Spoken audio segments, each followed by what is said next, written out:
No, Mom, I say into the phone, wedging it between my shoulder and ear as I rummage through the pantry. I'm not driving to your place. The roads are going to be a skating rink for angry moose before the night's out. My pantry, I have to admit, is a thing of beauty. 3 types of artisanal instant ramen, spicy kimchi, black garlic oil, and a truffle-infused one I'm saving for a real emergency, like running out of memes. Yes, I've got bread, milk, and that weird powdered cheese you like. I eye the can of bright orange dust with suspicion. Some things not even an ice apocalypse can make appetizing. Love you too, don't open the door for any chatty snowmen. I hang up and survey my kingdom. My living room is becoming a bunker of cozy defiance, hand-crank radio that allegedly picks up signals from Neptune check. Enough AA batteries to power a small village, or at least my heated slippers for a week double check. And the piece de resistance, a surprisingly powerful propane heater I bought from a guy online who claimed it was Antarctic expedition surplus. It smells faintly of penguins and regret, but warmth is warmth. This is my moment to shine, or at least stay alive and not freeze solid. It's Brenda Crumper, our HOA overlord, striding down the icy sidewalk with the same righteous fury usually reserved for political scandals. Her clipboard is held like a sacred tablet, and she's pointing furiously at a rogue garden gnome on Mrs. Henderson's lawn. The wind tries to mess up her helmet hair but fails.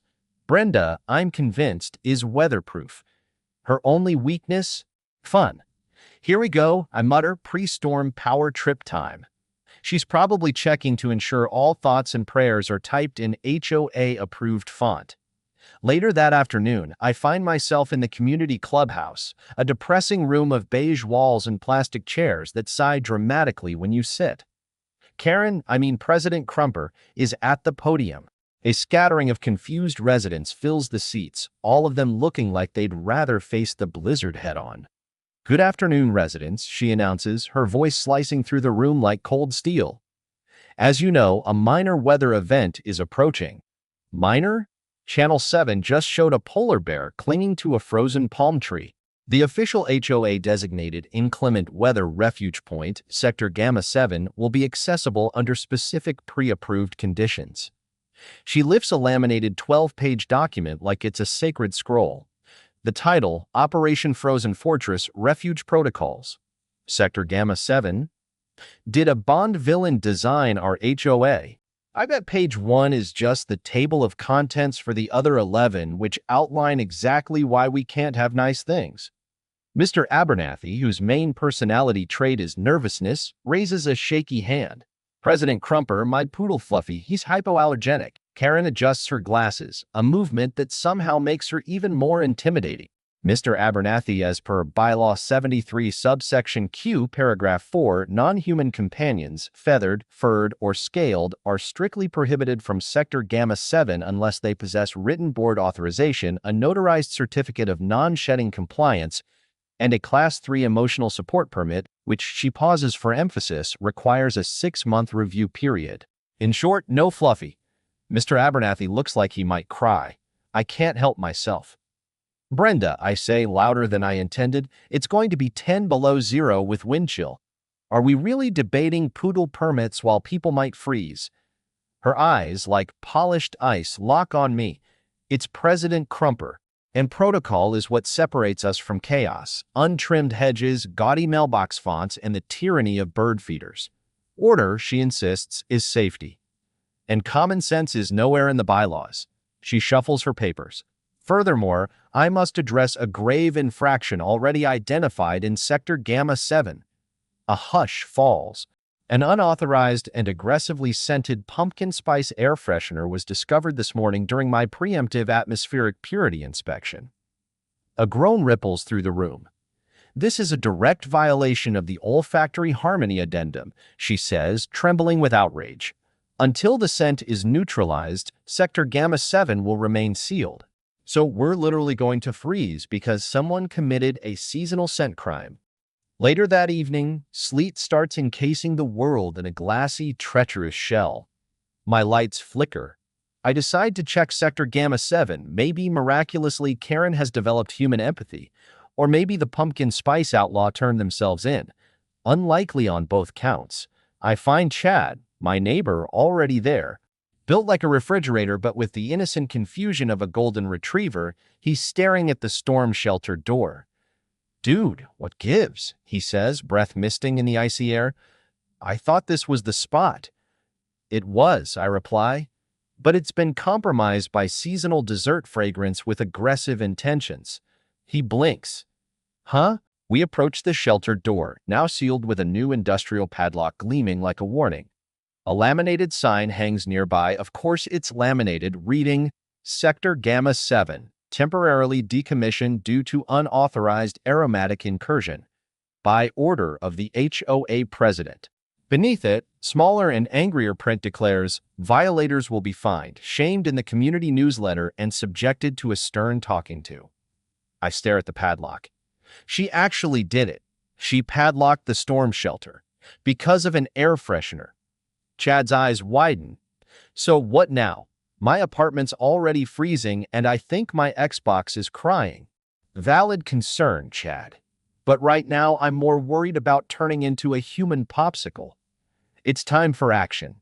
A memory sparks. My friend Mike, who runs Rock and Rides, a party bus company rebranding as Executive Transport.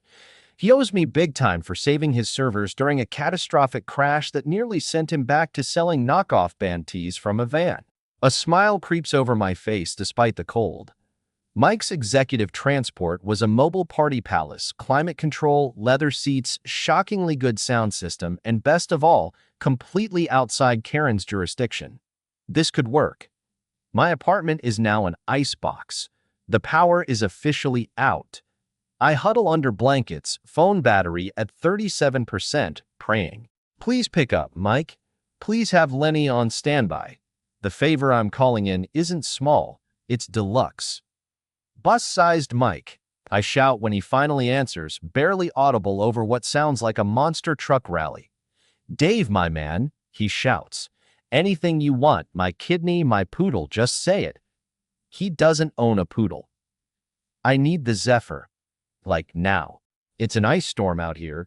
The HOA president is an authoritarian menace armed with pumpkin spice, and I'm pretty sure my neighbor's trying to thaw his hot pockets with sheer willpower. "Say no more," Mike booms. "The Zephyr's ready. Lenny's polishing the chrome skull gearshift right now." After some truly horrific hold music, a new voice arrives, gravelly and calm. "Lenny here. I hear you've got an ice cream problem and a desperate need for mobile luxury." "Lenny, I love you," I breathe. "Can the Zephyr handle this level of apocalypse? And can you be here in an hour?" "Apocalyptic ice is just Tuesday for the Zephyr," he says. "GPS says your place is tricky, but we'll make it. Got any requests? Mood lighting? Fog machine? Just heat, Lenny. Beautiful, relentless heat. And maybe don't run over the HOA president. Yet." "No promises," he replies. ETA 90 minutes. Give or take a rogue icicle. 90 minutes. I can do this. First step, survive until Karen discovers my unsanctioned emergency plan. This is going to be interesting, maybe expensive, but worth it. Besides offending your sensibilities, which last I checked isn't in the penal code, Karen insists it's too big. It's like he's flaunting his warmth in clear disregard for proper recycling procedures. Officer Davies, younger and clearly holding back laughter, says, "Ma'am, being warm isn't a crime, especially not tonight. I think the mayor just declared it encouraged." I approach with caution, hands raised in peace. "Evening, officers." Dave Miller. Just trying not to become a permanent freezer decoration. Our official shelter's currently offline due to an air freshener incident. Officer Miller pinches the bridge of his nose like a man who has seen too much. "Pumpkin spice, by chance? Sector Gamma 7? The very one," I confirm. He exhales a world-weary sigh. "Brenda, we've got real emergencies. People stranded, power outages, some maniac squirrel stealing emergency glitter. A guy staying warm in a parked bus isn't top of our list. Is he blocking a hydrant?" "Nope," I say, cheerful. "Clear access for both poodles and emergency crews." Karen gasps. "But the bylaws, the visual disturbance, the audacity of his luxurious survival." Officer Davies shrugs. If it's parked on his property or as a guest, and it's not obstructing anything, it's civil. Honestly, I'm a little jealous. Got cocoa in there, sir? Swiss Miss Mini Marshmallows, I reply. Help yourself. Off duty or not, I won't tell. Officer Miller claps his gloved hands. All right, Brenda. Unless the bus launches missiles or hosts a high-stakes illegal bingo tournament, we're letting him ride out the storm. Maybe let the pumpkin spice go. Just for tonight. Karen looks like someone forced her to compliment a lawn flamingo. The officers nod and drive off. Victory sweet and hot like cocoa.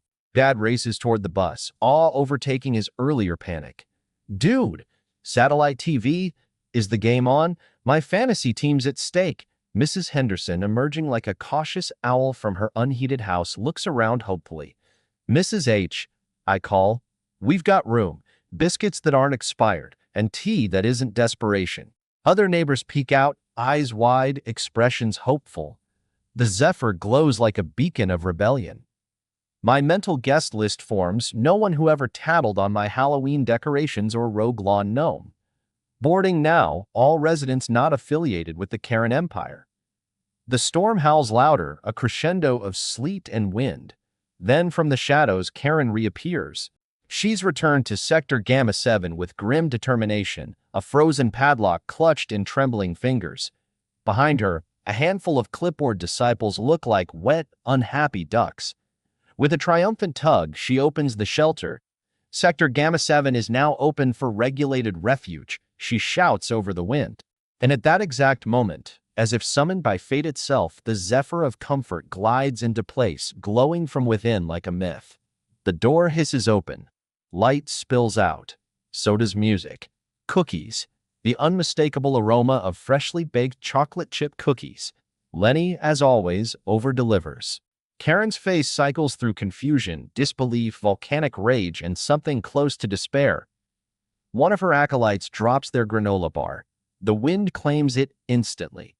I lean from the bus with a cocoa mug. No pumpkin spisa y promisa. Though Lenny's got something called Road Warrior's Delight. Smells like leather and defiance. Chad grins from a window, cookie in hand. Mrs. Henderson, swaddled in a blanket Lenny produced from who knows where, looks like suburban royalty. Karen's followers hesitate. The shelter is dark, cold, possibly moldy. The Zephyr? Warm, bright, cookies. You can almost see their brains short-circuiting. Inside the Zephyr is another world. Outside, the storm rages. In here, 72 degrees of serenity. Chad's discovered the onboard gaming system and is locked in fierce battle. This chair vibrates, he shouts. My apartment doesn't even have working heat. Mrs. Henderson teaches a timid neighbor named Bill how to play rummy. Jin, she announces. You owe me a cookie, the one with the extra chips. I'm fielding phone charging requests from neighbors who've accepted the Zephyr as holy sanctuary. Lenny's telling stories up front. So there we were, backstage, Axl Rose, a flaming cymbal, and a roadie named Spider. Lenny, he says to me, that bass solo sounded like a walrus fighting a washing machine in a hurricane. High praise from Axl, you understand. This without a doubt is the most surreal emergency I've ever lived through. And that includes the time I had to evacuate an entire comic convention because of a suspicious package that turned out to be a very detailed, very forgotten foam Thor's hammer. Outside, through the Zephyr's perfectly heated fog-proof windows, we watch ice lash down in sheets, trees groaning as branches snap under the weight. The world beyond is a frozen trap. But in here, we've built a miracle, a little bubble of warmth, odd camaraderie, and the glorious scent of vanilla from Lenny's latest batch of cookies. Occasionally, through the swirling sleet, we catch a glimpse of Karen's bright lemon-yellow poncho as she stomps around the block, her face twisted with outrage. She's probably trying to invent a new bylaw to cite us: excessive coziness, unauthorized cookie distribution, use of an unapproved emergency vehicle color scheme. She looks like an angry cat that's been locked outside in a blizzard, plotting vengeance against the entire concept of warmth. You almost admire her dedication to being miserable. Almost. Then you remember the padlocked shelter, the laminated proclamations, and the ridiculous pumpkin spice vendetta, and the feeling passes, replaced by cocoa-fueled satisfaction. The next morning, the storm is finally over. Sunlight glints off a glittering, deadly crust of ice. The world is stunning and slippery as sin. Power's still out for most of the neighborhood.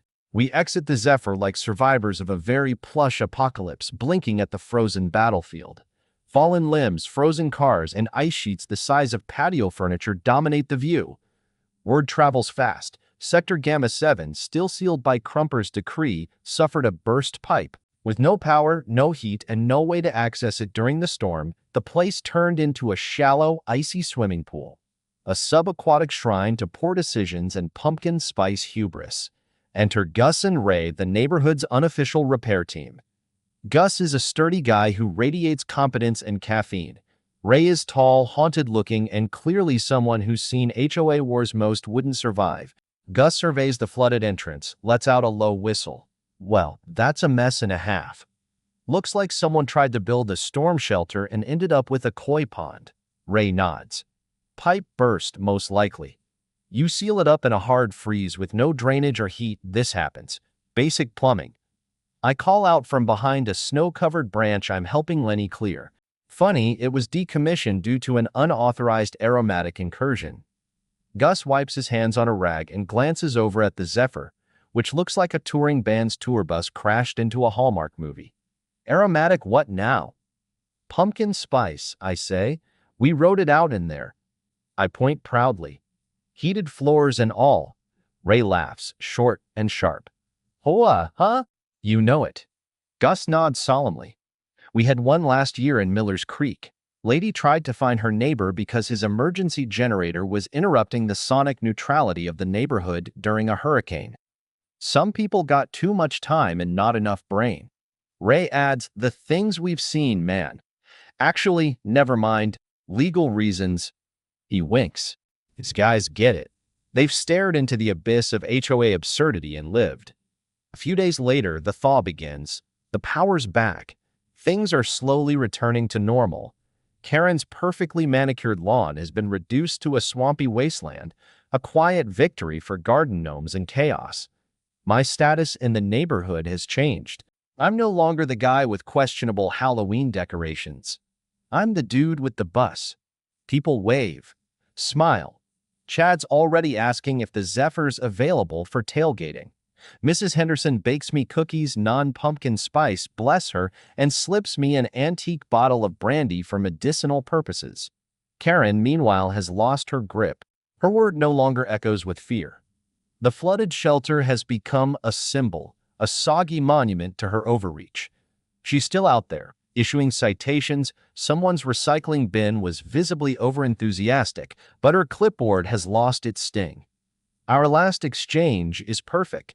She's standing on the sidewalk, glaring at a newly installed flimsy plastic sign that now reads, Sector Gamma 7 Inclement Weather Holding Area, Aromatic Neutrality Strictly Enforced.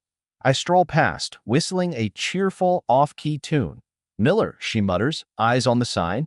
President Crumper, I reply with a smile. That vehicle, she says, venom in every syllable has been removed. The Zephyr? I feign surprise. Oh yeah, Lenny had another gig, transporting prize-winning ferrets to a climate-controlled showcase in Vegas. Very particular creatures, ferrets. I say it with such calm conviction that she can't tell if it's a joke. Her mouth twitches, her whole face crumples slightly. She doesn't speak again, just stares at the sign like it's personally betrayed her. My work here is done. The neighborhood's warmer now, not just by temperature, warmer in spirit, wiser, and certainly more suspicious of seasonal air fresheners. And I know deep down if the clipboard tyrants ever rise again, I have Lenny on speed dial.